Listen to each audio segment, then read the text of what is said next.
Bapak Ibu, pemuda-pemudi dan anak-anak semua yang dikasihi dalam Kristus. Senang sekali kita berjumpa lagi di ruang renungan akhir pekan.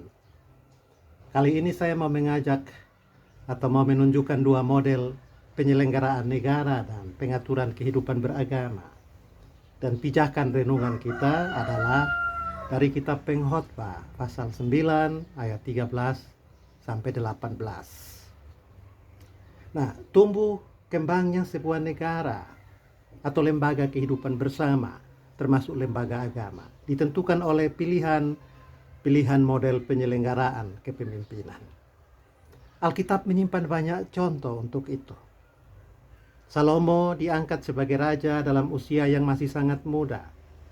Dia harus memimpin 12 suku Israel yang berkarakter temperamental. Suku yang satu tidak segan menyerang suku yang lain, walaupun mereka bersaudara. Tahu bahwa tugasnya berat, Salomo lalu berdoa. Tuhan mempersilahkan Salomo minta apa saja, pasti diberikan.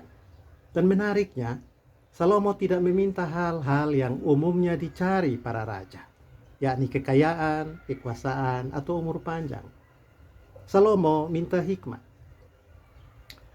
Pengkhotbah adalah kitab yang ditulis Salomo ketika memasuki usia senja.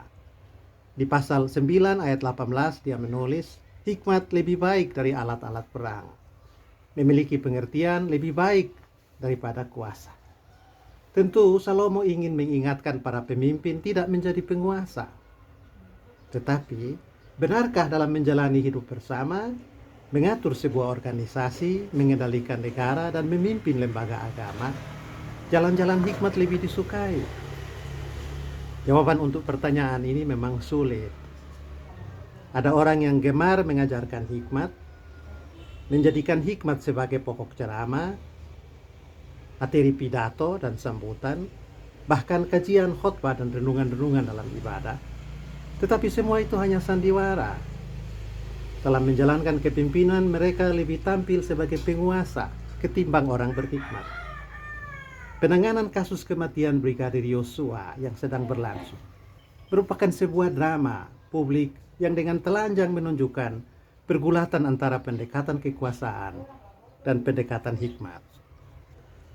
Dalam tragedi Brigadir Yosua, kita mengalami kesedihan ganda.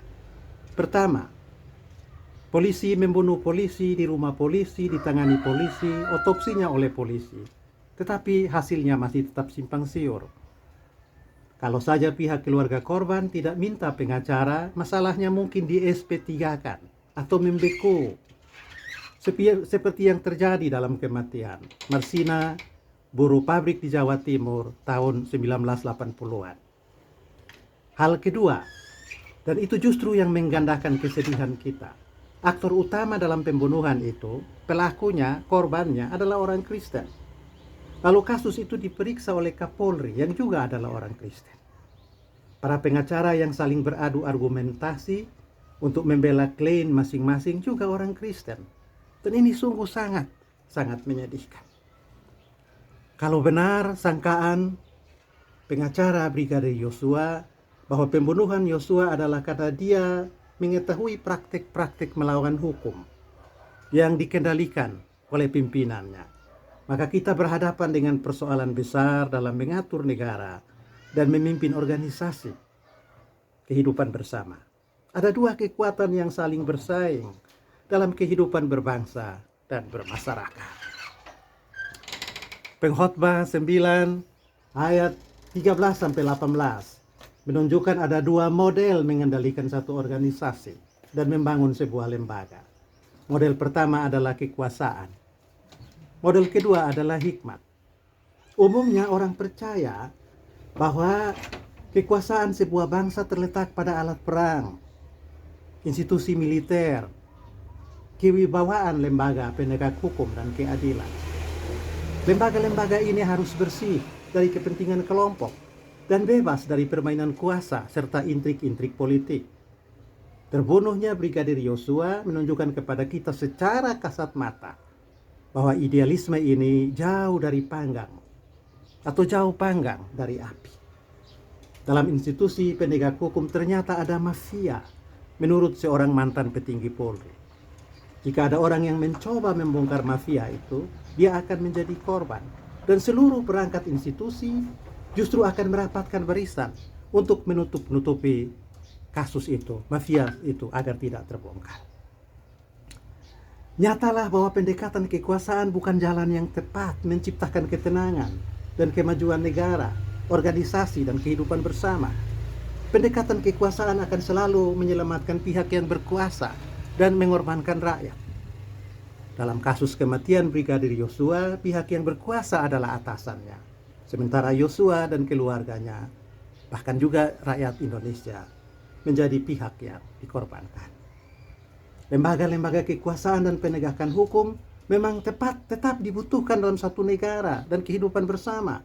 Tetapi jika itu dipimpin oleh pemangku jabatan di lembaga itu, atau jika dipakai oleh pemangku jabatan di lembaga itu untuk mengatur hidup bersama dengan model kekuasaan, maka keadilan, kesetaraan di depan hukum jarang untuk bisa ditemukan. Pengkhotbah 9 ayat 13-18 menggambarkan pendekatan kekuasaan ini dengan perumpamaan yang indah, yakni tentang raja yang menggunakan kekuatan militer dan senjata untuk menaklukkan sebuah kota dan tentu saja menjajah rakyat kota itu. Pertanyaannya ialah, akankah usaha itu berhasil? Sudah pasti jawabannya ya. Tetapi kekuasaan selalu bersifat temporer. Akan tiba waktunya rakyat telah muak dengan penindasan dan merasa disakiti oleh kekuasaan akan bangkit untuk mengakhiri si penindas. Pengkhotbah 9 ayat 13-18 menunjukkan bahwa kekuatan militer memberi peluang bagi raja untuk memperluas wilayah kekuasaannya. Tetapi tidak ada jaminan bahwa raja akan selalu berhasil. Akan tiba waktunya di mana raja dikalahkan oleh rakyat. Pengkhotbah menunjukkan peran rakyat dalam toko si miskin yang tidak memiliki senjata, tidak memiliki pasukan, tidak memiliki pendukung. Ia hanya memiliki hikmat. Hikmat membuka mata rakyat untuk melihat keburukan penguasa, menemukan jalan baru untuk mengakhiri penindasan, sekaligus mendapatkan kekuatan yang menyelamatkan seluruh rakyat. Ini juga yang terlihat dalam proses gelar perkara pembunuhan Brigadir Yosua. Serapih apapun barisan yang dibuat untuk menutupi kejahatan itu oleh pihak yang menggunakan model kekuasaan, toh akan terbongkar. Hikmat menunjukkan kejanggalan-kejanggalan dalam penjelasan para pelaku dan kelompok yang berusaha untuk menutup-nutupi kasus itu. Kalau pendekatan kekuasaan biasanya bekerja dalam level atas, suka merekayasa situasi, mendramatisir keadaan, dengan target menyelamatkan status quo dan mengorbankan orang kecil. Hikmat justru bekerja lintas sektoral. Hikmat datang kepada siapa saja, tanpa memandang status. Hikmat bekerja melalui orang yang berkuasa, atau juga melalui orang miskin. Hikmat menginspirasi para jurnalis, wartawan, mencerahkan nurani pengacara, menjernihkan hati pemimpin yang bermoral, dan menggerakkan rakyat untuk mengawal dan berjuang bagi kebenaran, keadilan, dan kesetaraan. Saat hikmat bekerja, jalan keluar dari situasi sulit selalu tersedia. Hikmat tidak diskriminatif dan suka memframe cerita. Hikmat bekerja untuk menegakkan nilai kemanusiaan universal. Mengatur kehidupan bersama dengan mengendalikan hikmat, menurut pengkhotbah, adalah lebih baik dari keperkasaan. Toh, pengkhotbah 9 ayat 13-18 membuat sebuah catatan yang perlu diwaspadai. Manusia lebih tergoda untuk mengejar kekuasaan dan mengabaikan hikmat. Kekayaan adalah satu senjata pamungkas bagi model kekuasaan. Orang kaya lebih didengar daripada orang hikmat yang miskin. Tapi inilah dunia yang makin dikuasai oleh materialisme dan roh kekuasaan. Padahal materi dan kekuasaan tidak membawa jalan keluar yang langgeng. Materi dan kekuasaan menciptakan mentalitas hidup yang diwarnai oleh kepura-puraan. Kalau ada uang dan kuasa, abangku sayang. Saat uang habis dan jabatan lepas, abangku melayang. Itu kira-kira pameo yang kita kenal. Nah, Bapak Ibu, kita sedih bersama keluarga almarhum Brigadir Yosua. dan penanganannya yang masih morat-marit. Karena ada model kekuasaan dan model itu lebih dominan dari model hikmat untuk penanganannya. Tetapi kita tidak boleh berhenti berharap bersama keluarga untuk mendapatkan keadilan. Mengingat hikmat tidak pernah berhenti bekerja dan akan bekerja lewat banyak media. Hal penting yang perlu juga direnungkan ialah justru kasus pembunuhan itu berlangsung menjelang bangsa Indonesia memperingati proklamasi kemerdekaan 17 Agustus.